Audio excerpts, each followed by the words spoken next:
মক্কার কুরাইশরা বলে, ও নবী, আব্দুল্লাহর বেটা মুহাম্মদ, তোমার অনুসারীদের গা থেকে গন্ধ আসে। কি আসে? সব গরিবরা তোমার উম্মত, একটারও টাকা নাই, পয়সা নাই, সমাজে কোনো নাম নাই, ধাম নাই, সবাই অসুস্থ, খাবার নাই। আমরা মক্কার ধনী মানুষ, আমরা ওদের সাথে ওয়াজ শুনবো না। মক্কার ধনী লোকদেরকে নিয়ে তুমি যদি একটা ডেট করো, ওই ডেটে আমরা সবাই বসবো। কোন গরিব সাহাবা, দুর্গন্ধওয়ালা সাহাবা, কালো সাহাবা আসতে পারবে? কথা বুঝতেছেন? গরিব সাহাবাদের সাথে বসবো না, আমরা ধনীরা বসবো। রহমতের নবী, দয়ার নবী, মায়ার নবী ভাবলেন, ধনীদেরকে নিয়ে যদি একটা ডেট দেই, এই ডেটের কারণে যদি কালিমা পড়ে ধনী কোরাইশ গুলো মুসলমান হয়, জাহান্নামের আগুন থেকে অনেকগুলো কোরাইশ লোক বেঁচে যাবে, ঠিক কিনা?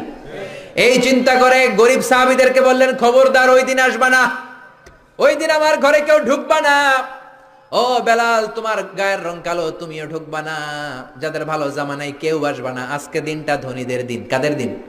ধনীদেরকে ওয়াজ করব। ধনীদেরকে বিশ্বনবী ওয়াজ করতে লাগলেন। ইন দ্য মিন টাইম এক অন্ধ সাহাবা এই নোটিশ শুনে নাই, শর্ট নোটিশ, মাঝে মাঝে জরুরি বিজ্ঞপ্তি আছে না নাই? আব্দুল্লাহ ইবনে উম্মে মাকতুম অন্ধ সাহাবী হুট করে ওই ধনীদের মিটিং এর মধ্যে ঢুকে গেলেন। বিশ্বনবী একটু অপছন্দ করলেন, বিশ্বনবীর ভ্রুটা বিশ্বনবী একটু কুঁচকালেন। আহা, এখন কেন ঢুকলো? অন্য সময় ঢুকলে তো ভালো হইতো, এখন কেন ঢুকলো? এই যে বিশ্বনবী একটু অপছন্দ করলেন, একটু নাক ছিটকালেন, বিশ্বনবীরও আল্লাহ ছাড় দেয় নাই।